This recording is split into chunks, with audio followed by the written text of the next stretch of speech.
Fait que là, ça finit. C'est parti. C'est parti encore? Oui. Là, je viens de repartir. D'accord. Non, mais tu te souviens, ces lectures de l'époque, 1984? Bon, on est mémise, là, 1970, 72. Bon, on est dans les années 70, là, tu sais. Pour ceux qui ne le sauraient pas, les derniers épisodes de Mad Men, c'était les années 70. Mais ils ne parlaient pas de mémise dans Mad Men. Mais quand même, c'était intéressant. J'ai vu cette émission-là. Je fais un petit aparté parce que j'ai trouvé délicieux, un vrai régal, alors que beaucoup de gens ont critiqué cette finale de Mad Men. Mais ils se retrouvent, ils méditent. Don Draper, là, le personnage, médite quelque part en Californie. Et c'est là qu'il y a son flash publicitaire pour Coca-Cola, où il entend des gens, des hippies de tous les genres, et même sont tous mélangés et qui chantent la vie.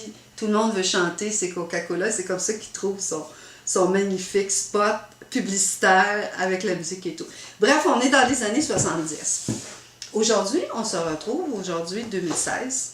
Donc, entre les deux, il y a eu une accélération, à mon avis, que voyait George Orwell avec l'écriture de son livre 1984, qu'on est l'État roi, de la police partout, tout le monde parle, il y a 50% des gens qui regardent les autres agir, qui mettent des bâtons dans les roues. 50% de gens mettent des bâtons dans les roues des autres.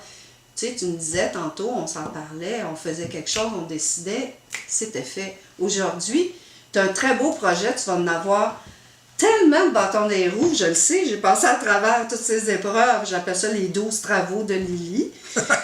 Tout ce que j'ai essayé, que ce soit l'écriture par le site de théâtre, de chansons, dans mon côté artistique, j'ai essayé tellement de choses.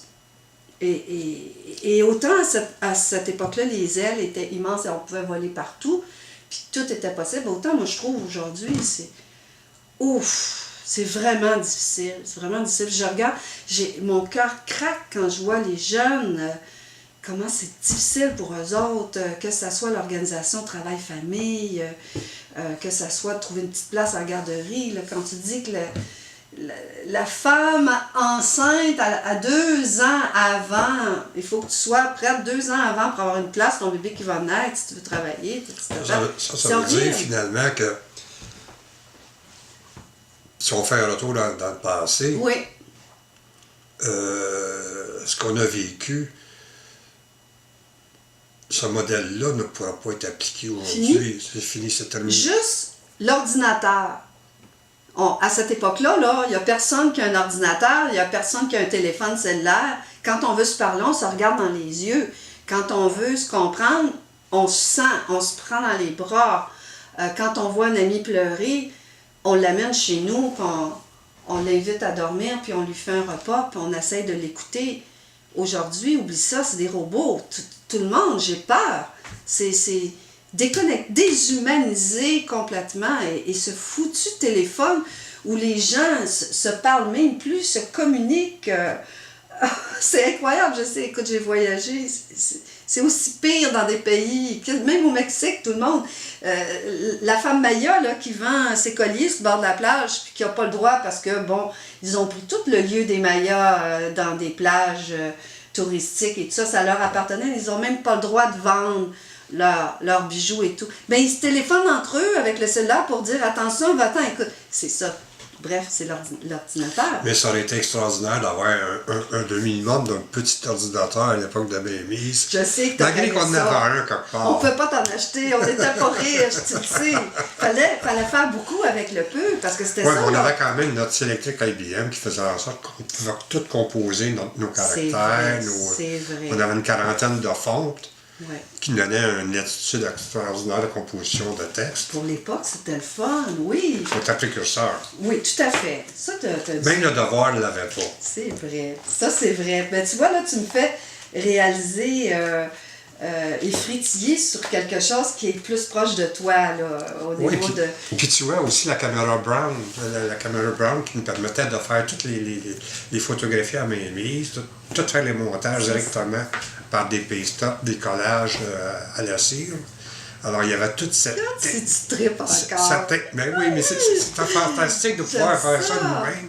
Oui. En place de donner ça à l'imprimeur, puis à toi à payer pour des affaires comme ça. Ben, À ce moment-là, on se prenait en main. Ce qu'on évoque, là, encore aujourd'hui, dans le monde journalistique et tout ça, ils ont été complètement coupés de tous ces petits liens entre ce que tu fais, l'écrit, les mots pour le dire, et tout pour arriver à quelque chose qui s'appelle un produit, que ça soit journal, que ça soit magazine et tout ça. Ils ont tous perdu la chaîne de production. Oui, exactement. La chaîne de production. Et ça t'éloigne beaucoup de... En tout cas, moi, je trouve que...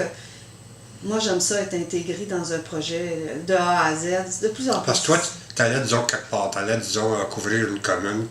Oui. Peu importe où. En tout cas, tu revenais à mainmise, ton papier était là. Oui, il se faisait mettre en composition par... Le deadline était rapide, hein, c'était à tous les mois 10 pages. Québec électrique, 10 pages. Je te jure qu'il y a des fois, j'aimais ça, faire le petit écureuil et trouver des sujets que je pouvais garder, qu'il n'y avait pas trop de dates là-dessus, là, que je pouvais autant garder pour le numéro de, on va dire, de juillet. Il n'y avait pas de saison raccrochée à ça, là, pour prendre un peu d'avance, parce que je trouvais que ça venait vite. Il faut vivre parmi... Mais ton texte... faut vivre dans un mois. ton texte était mis en page. Ensuite, il y avait peut-être des photos qui l'accompagnaient. Oui, mais Jean le retravaillait beaucoup aussi. Oui. Oh oui, Jean retravaillait mes choses. Et quand tu le voyais sortir de l'imprimé dans le j'étais toujours un peu surpris. Ah oui, ça c'était plaisant, mais j'étais toujours un peu surprise. Ah oui, je dis ça de cette façon-là, mais c'est là que je voyais que Jean, des fois, passait plus ses messages. Émissé dans ton texte. Oh oui, ça arrivait souvent, petite souris qu'il était. Oh oui, oui. Ah non, il était perspicace quand même, parce que c'est sûr qu'à l'âge que j'avais, il faut le rappeler, j'ai même à peine 20 ans. Je me demande si j'ai 20 ans. Écoute, tiens, je suis née en 52. Mémise, on parle de 72, 71, 72.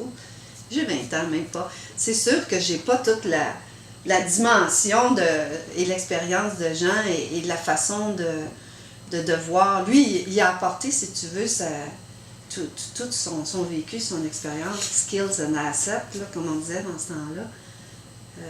Mais écoute, c'était parfait. J'avais l'air du coup plus brillante que je l'étais peut-être des fois. Ce que je trouve, sincèrement, si je peux me critiquer, je trouve que mon langage était très châtié, comme tout Mémé. Je pense que c'était la marque de Mémé, de toute façon, de parler de cette façon-là. Est-ce que tu peux me le dire, toi? C'est un peu à l'extérieur là, de ceux qui écrivent. C'est juste moi ou tout le monde? Non, mais je pense qu'il y avait... c'est certain que si on prend comme Bel Air, qui avait une écriture journalistique, il y en avait très peu finalement, Mémise, qui était... Non, mais je te le dis sincèrement, je suis gênée un peu quand je me relis, parce que j'ai quand même fait mon cours en lettres françaises au Cégep Bois de Boulogne. J'ai eu mon DEC, c'est ça qu'on dit, mon diplôme d'études en lettres françaises. J'ai continué par après à l'Université du Québec.